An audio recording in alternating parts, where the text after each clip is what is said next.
आज आइए कैंसर के बारे में सामान्य ज्ञान पर ध्यान केंद्रित करें। कैंसर क्या है? यह कैसे फैलता है? कैंसर के मामलों में वर्तमान वृद्धि के मुख्य कारण क्या हैं? आइए प्रश्न से शुरू करें। इन सब पर विस्तार से चर्चा करते हुए मैं कुछ महत्वपूर्ण तथ्य और उत्पादों से संबंधित कुछ जानकारी साझा करूंगा जो इस घातक बीमारी से पीड़ित लोगों की मदद कर सकते हैं।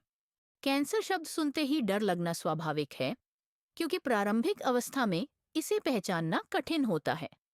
अगर हम कैंसर की बात करें, तो आमतौर पर कैंसर एक छोटे ट्यूमर के रूप में शुरू होता है और तेजी से बढ़ता है।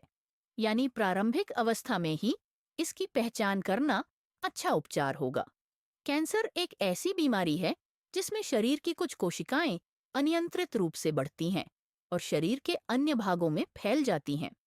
सामान्यतः कोशिकाएं नियंत्रित तरीके से बढ़ती और विभाजित होती हैं, लेकिन जब यह प्रक्रिया बाधित होती है, तो असामान्य कोशिकाएं बनने लगती हैं, जिससे ट्यूमर का निर्माण हो सकता है। कैंसर के कई प्रकार हैं, जैसे फेफड़े का कैंसर और स्तन कैंसर, जिनका नाम आमतौर पर उस अंग या ऊतक के नाम पर रखा जाता है जिसमें वे होते हैं। कुछ कैंसर ठोस ट्यूमर बनाते हैं, जबकि अन्य, जैसे ल्यूकेमिया, रक्त कैंसर, रक्त को प्रभावित करते हैं और ट्यूमर नहीं बनाते हैं। कैंसर के बढ़ने पर रोग अधिक गंभीर हो सकता है, इसलिए शीघ्र जांच और सावधानी बरतना अनिवार्य है। कैंसर, जो शुरू में एक छोटे ट्यूमर के रूप में प्रकट होता है, यदि उचित उपचार न किया जाए तो आसपास के ऊतकों पर आक्रमण कर सकता है या रक्त और लसिका के माध्यम से शरीर के अन्य भागों में फैल सकता है। इसे मेटास्टेसिस कहा जाता है और इससे रोग को नियंत्रित करना कठिन हो सकता है तथा उपचार के विकल्प कम हो सकते हैं। इसलिए तुरंत उपचार शुरू करने और अच्छे स्वास्थ्य को बनाए रखने के लिए सावधानी बरतना आवश्यक है। कैंसर का विकास 4 चरणों में होता है। चरण 1, एक छोटा ट्यूमर बनता है और लक्षण स्पष्ट नहीं होते। चरण 2, ट्यूमर थोड़ा बढ़ता है लेकिन स्थानीयकृत रहता है। मामूली लक्षण अनुभव किए जा सकते हैं। चरण 3, ट्यूमर आसपास के अंगों और ऊतकों तक फैल गया है, जिसके कारण स्पष्ट लक्षण दिखाई देने लगे हैं। चरण 4, कैंसर शरीर के विभिन्न भागों में फैल गया है और गंभीर हो रहा है। कैंसर का पता अक्सर देर से चलता है, क्योंकि लक्षण आमतौर पर चरण 3 में ही स्पष्ट होते हैं। सच तो यह है कि कैंसर एक जटिल बीमारी है। यह किसी को भी हो सकता है और इसका कोई एक कारण नहीं है। कैंसर कई कारकों के कारण होता है, जिनमें से कुछ हैं दवाइयाँ, ऑक्सीडेटिव तनाव, मोटापा, पर्यावरण विषाक्त पदार्थ, जीर्ण सूजन, शराब पीना और धूम्रपान करना, कुपोषण, अम्लता और विषाक्त पदार्थ, आनुवंशिकी, खराब आहार, कमजोर प्रतिरक्षा प्रणाली, आसीन जीवन शैली, टाइप 2 मधुमेह, विकिरण जोखिम। हालांकि हृदय रोग विश्व में मृत्यु का प्रमुख कारण है, जबकि कैंसर मृत्यु का दूसरा प्रमुख कारण है। यदि कैंसर का समय पर पता चल जाए तो इसे रोका जा सकता है। यूनानी चिकित्सक हिप्पोक्रेट्स, जिन्हें चिकित्सा का पिता कहा जाता है, इस रोग का वर्णन करने के लिए कैंसर शब्द का प्रयोग करने वाले पहले व्यक्ति थे। उन्होंने उन ट्यूमर को कार्सिनोस कहा जो अल्सर नहीं बनाते थे, तथा उन ट्यूमर को कार्सिनोमा कहा जो अल्सर बनाते थे, तथा दोनों शब्द ग्रीक शब्द केकड़े से निकले हैं। यह नाम कर्क राशि के केकड़े जैसे स्वरूप से प्रेरित है, क्योंकि इसकी उंगली के आकार की फैली हुई संरचनाएं केकड़े के आकार से मिलती जुलती हैं। कैंसर नाम ग्रीक शब्द कार्सिनोजेन से आया है, जिसका अर्थ है केकड़ा।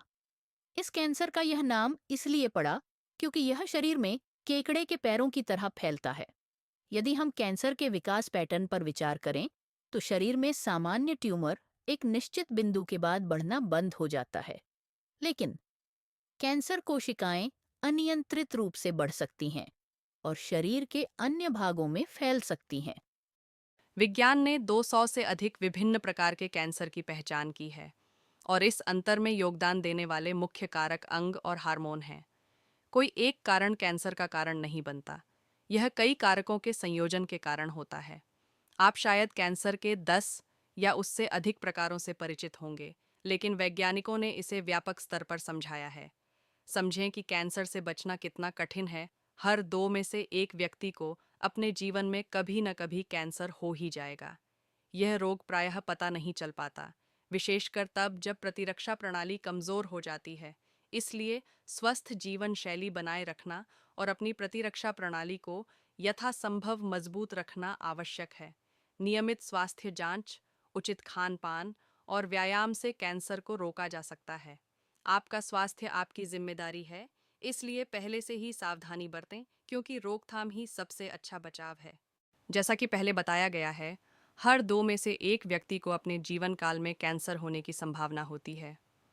कैंसर कोशिकाएं सामान्य कोशिकाओं की तुलना में 40 से 50 गुना अधिक तेजी से विभाजित होती हैं तथा शरीर के अन्य भागों में अनियंत्रित रूप से फैलती हैं। इस बीच शोध से पता चलता है कि जीवन शैली में बदलाव लाकर कम से कम 30% कैंसर के मामलों को रोका जा सकता है।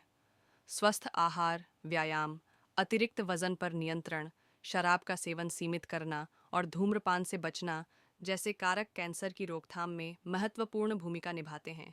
विशेष रूप से धूम्रपान कैंसर के सबसे बड़े कारणों में से एक है। अनुमान है कि कैंसर से होने वाली 22% मौतों के लिए यह जिम्मेदार है। कैंसर से पीड़ित लोगों के लिए धूम्रपान अधिक खतरनाक है, क्योंकि इससे उपचार के विकल्प कम हो जाते हैं और रोग और भी बदतर हो जाता है। यह प्रतिरक्षा प्रणाली को कमज़ोर करता है, उपचार की प्रभावशीलता को कम करता है और शरीर की जीवित रहने की क्षमता को नष्ट करता है। इसलिए यह स्पष्ट है कि धूम्रपान बंद करना कैंसर की रोकथाम का एक महत्वपूर्ण घटक है। कैंसर अनुसंधान में प्रगति और सावधानियों का महत्व। यद्यपि कैंसर अनुसंधान उन्नत हो चुका है, फिर भी सावधानी बरतना आवश्यक है। यद्यपि 1960 के दशक में कोई प्रभावी उपचार नहीं था, फिर भी 1986 में मानव जीनोम पर किए गए अध्ययन ने कैंसर अनुसंधान में एक बड़ी सफलता दर्ज की। डीएनए में कोडिंग परिवर्तन कैंसर के मुख्य कारणों में से एक पाया गया है। उदाहरण के लिए, फेफड़ों की कोडिंग में दोष के कारण अनियंत्रित कोशिका वृद्धि होती है। आनुवंशिकी का प्रभाव। कैंसर के खतरे का पूर्वानुमान लगाया जा सकता है। इससे व्यक्तिगत उपचार विकसित करने में मदद मिलेगी। इससे कैंसर के अधिक प्रभावी उपचार का मार्ग प्रशस्त हो सकता है। कैंसर अनुसंधान में प्रगति। डीएनए कोडिंग की खोज के साथ कैंसर का उपचार अधिक व्यावहारिक हो गया। कैंसर की घटना दर 100 नए मामलों में से 30। आज 27% लोग उस उपचार से रोग से मुक्त हो जाते हैं, जो 40 वर्ष पहले असंभव था। अनुसंधान में प्रगति के कारण कैंसर का पहले पता लगाया जा सकता है, बेहतर उपचार किया जा सकता है तथा बचने की संभावना बढ़ गई है। कैंसर के जोखिम और निवारक उपायों को प्रभावित करने वाले कारक कौन से हैं? पर्यावरण प्रदूषण, रसायनों के संपर्क में आना, शारीरिक गतिविधि की कमी और वायरस कैंसर के खतरे को बढ़ाते हैं। जीवन शैली, निष्क्रियता, मोटापा और हार्मोनल असंतुलन कैंसर का कारण बन सकते हैं। प्रदूषण और रसायन। वायु प्रदूषण और खाद्य पदार्थों में कीटनाशकों के कारण कैंसर का खतरा बढ़ता है। वायरस, एचपीवी, हेपेटाइटिस बी और सी और एचआईवी प्रतिरक्षा प्रणाली को प्रभावित कर सकते हैं और कैंसर का कारण बन सकते हैं। निवारक उपाय। प्रतिदिन व्यायाम करें 30 से 40 मिनट, वायु गुणवत्ता की निगरानी करें, सुरक्षित खाद्य पदार्थ चुनें, एचपीवी और हेपेटाइटिस के टीके लगवाएं, धूम्रपान और शराब से बचें। जब आप स्वस्थ जीवन शैली और सावधानियां अपनाते हैं, तो आप कैंसर के खतरे को काफ़ी हद तक कम कर सकते हैं। आजकल कैंसर के बारे में जानकारी बहुत ज़रूरी है, इसलिए इस वीडियो में ज़्यादा से ज़्यादा जानकारी शामिल करना बहुत ज़रूरी हो गया है। हालांकि वीडियो बहुत लंबा हो रहा है, इसलिए हमें इसे 2 भागों में बांटना पड़ रहा है। इसलिए आप सभी से अनुरोध है कि पूरी जानकारी के लिए अगला भाग ज़रूर देखें। लिंक नीचे दिया गया है। नीचे हमारा विशेष कार्य। कैंसर की रोकथाम और इससे उबरने के लिए आवश्यक सही ज्ञान और उत्पादों से आपको सशक्त बनाना। अपडेट के लिए जुड़े रहें। विशिष्ट रोग संबंधी सुझावों के लिए हमारा विशेष वीडियो देखें।